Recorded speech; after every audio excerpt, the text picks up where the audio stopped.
dihadang oleh api, kemudian mencoba ke atas lagi untuk cari perlindungan ya waktu Iya, itu. Mbak. Gimana selanjutnya itu? Selanjutnya saya itu kan naik, kan udah gak kuat kan, kaki ke saya buat jalannya kan terlalu nanjak.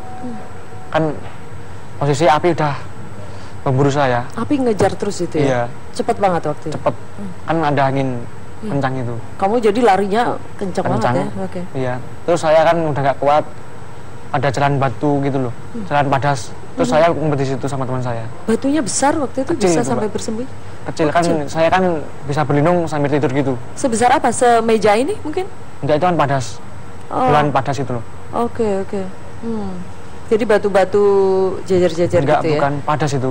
Oke. Tebing ya, seperti tebing. oke. Kan beda dua gitu loh tebingnya. Kamu bersembunyi di balik itu? Iya. Oke. Dengan temanmu Dwi ya? Iya. Lalu? Lalu saya sempat mendengar teriakan tolong gitu sama korban. Itu ternyata siapa mereka yang minta tolong itu? Yang meninggal itu?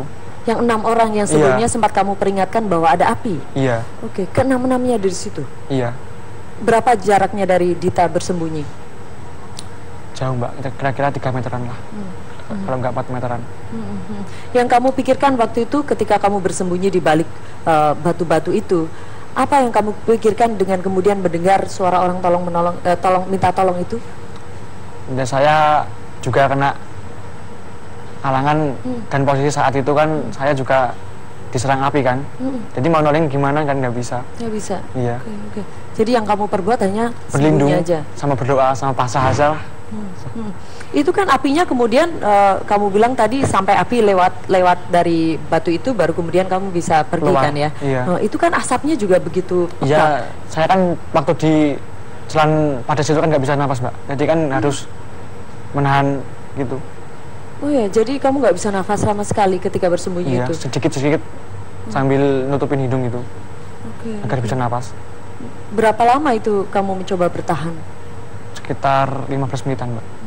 Artinya ketika api melewati Dita dan juga temannya waktu itu sempat ada terkena jilatan api atau tidak? Sempat Mbak, sempat kena. Sempat ada? Iya, nggak Masih apinya kan arang panas gitu loh Mbak. Sempat luka ya? Ya luka di bagian kaki. Kaki bagian ada luka ya? Ada, ini kan Masih bekas batu. membekas sampai Iya, sekarang? masih bekas. Oke. Dan paha sini dan badan dan sama bagian sini. Oke, dan Dita kemudian bisa menyelamatkan diri keluar dari batu setelah api melewati Iya, tempat di persembunyianmu atas ya? saya. Oke, lalu kemudian dengan Febri yang juga merupakan teman satu kelompok sebenarnya, namun kemudian terpisah karena Dita mencoba untuk lebih dulu, begitu kan? Febri di belakangnya dengan 10 orang lainnya. Waktu itu apa yang kamu lakukan? 8 orang lainnya? 8 orang. Oke. Tapi satu kelas. Satu kelas. Lalu apa yang kamu lakukan waktu itu untuk bisa selamat dari api? Saya putar balik lewat Cemara Kandang. Terus pas di pos 4 itu sempat lihat api itu yang besar, tapi saya tetap lanjutin pos 4. Sempat khawatir sama Dita. Sempat khawatir sama Dita? Iya. Teman-teman itu khawatir sama saya. Oke, sempat nyari Dita waktu itu? Iya sempat. Khawatir Dita itu gimana nanti di bawah. Tadi saya lihat api udah besar dah. Intinya sempat nyari Dita dong berarti ya? Iya, sempat nyari Dita, tapi gak ketemu. Ya udah, saya berdoa Sama aja teman berdoa supaya selamat Ditanya. Ya, Febri waktu itu juga sempat melihat ada korban di sana? Enggak Melihat korban yang terjebak di sana? Enggak Dalam lihat. api. Tidak juga dengar ada suara minta tolong? Ya banyak yang minta tolong, tapi ada kamu mendengar itu? Mendengar saya, tapi saya enggak begitu paham. Saya menyelamatkan diri aja. Tidak terpikir bahwa itu mungkin Dita atau orang-orang lain yang ya juga terpikirnya bersama Dita sama temennya itu, tapi saya udah nyelamatkan diri aja Mbak. Jadi api waktu itu ngejar Febri dan juga 8 orang lainnya? Iya. Kamu larinya sekencang mungkin waktu itu ya? Ya enggak lari aja? Tapi berjalan tapi cepat.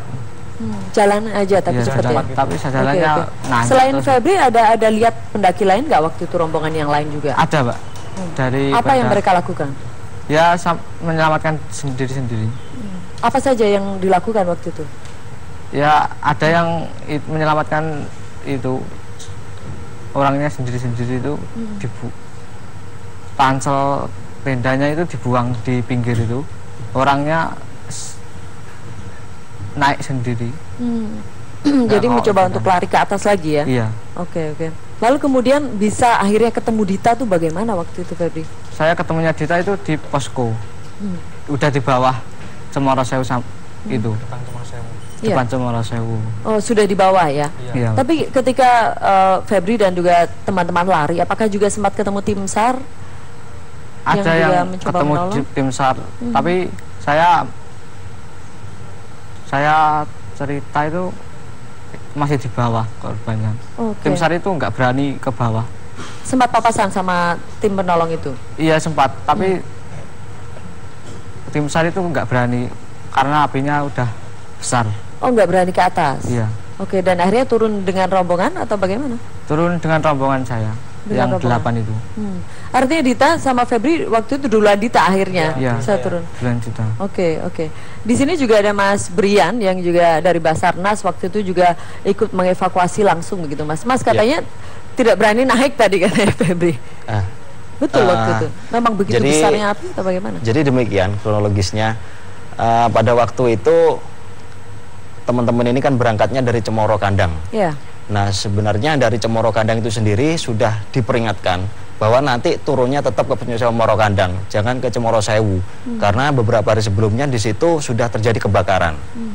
Nah di atas pun juga sudah ada teman-teman dari AGL yang sudah standby di atas, anak Gunung Lawu standby di atas untuk memperingatkan mereka. Di atas tuh di puncak? Di puncak, ya di puncak untuk memperingatkan jangan turun lewat Cemoro Sewu karena jalurnya terbakar. Oke, sorry. Dita ada waktu itu, ada petugas di sana di puncak?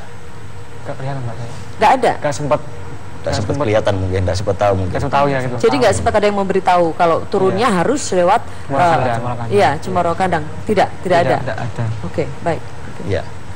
Kalau pas waktu berangkat menurut informasi yang kami terima dari teman-teman AGL itu semuanya sudah dikasih tahu, termasuk harus meninggalkan identitas, kemudian nanti rutenya mana saja, kemudian nanti peringatan jangan sampai lewat Cemoro Sewu itu sebenarnya sudah disampaikan.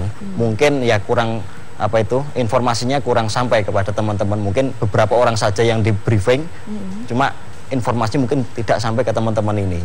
Nah, termasuk yang di atas itu juga sudah diperingatkan sebenarnya ada berapa orang sih sebenarnya di puncak waktu itu ketika kejadian itu? Yang untuk teman-teman pendaki semuanya, yang pendaki semuanya Sabtu sampai Minggu itu ada berapa banyak orang? Itu sekitar 79 atau 80-an sekitar itu. Sementara tim yang disiagakan di atas tuh dari informasi yang Anda dapatkan ada berapa orang? Sekitar satu tim sekitar 10 orang yang di atas 10 itu. orang. Iya, teman-teman dari AGL itu sudah standby sebenarnya di atas. Cuma ya mungkin sebagian dari teman-teman ini kurangnya sosialisasi dari temannya yang di briefing tadi, dan mungkin ya kurang taatnya pada peraturan yang disampaikan, akhirnya terjadi hal-hal yang demikian. Mas Brian, waktu itu juga Anda sempat naik ya untuk mencoba mengevakuasi para korban? Iya. Itu hari Minggu atau Sabtu? Saya berangkat beserta tim itu hari Minggu. Hari Minggu ya? Ketika jam berapa kejadian waktu itu, Mas Brian? Kami mendapat informasi itu pukul 13.15 dari rekan-rekan potensi bahwa di sana terjadi musibah. Kemudian setelah dipastikan itu informasinya A1, pimpinan memerintahkan kami untuk berangkat beserta peralatan untuk mengevakuasi.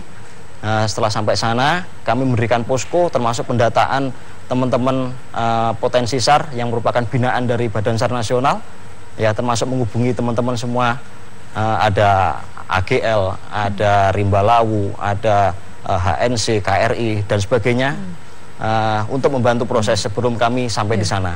Selain itu dari Basarnas Trenggalek itu juga menghubungi Basarnas Solo, karena secara geografis untuk Gunung Lawu itu berbatasan. Jadi banyak bantuan waktu itu. Apakah Jawa kemudian Tengah. api begitu besarnya sehingga tim juga tidak mampu untuk ke atas waktu itu? Nanti kita lanjutkan di segmen berikutnya. Tetap bersama kami.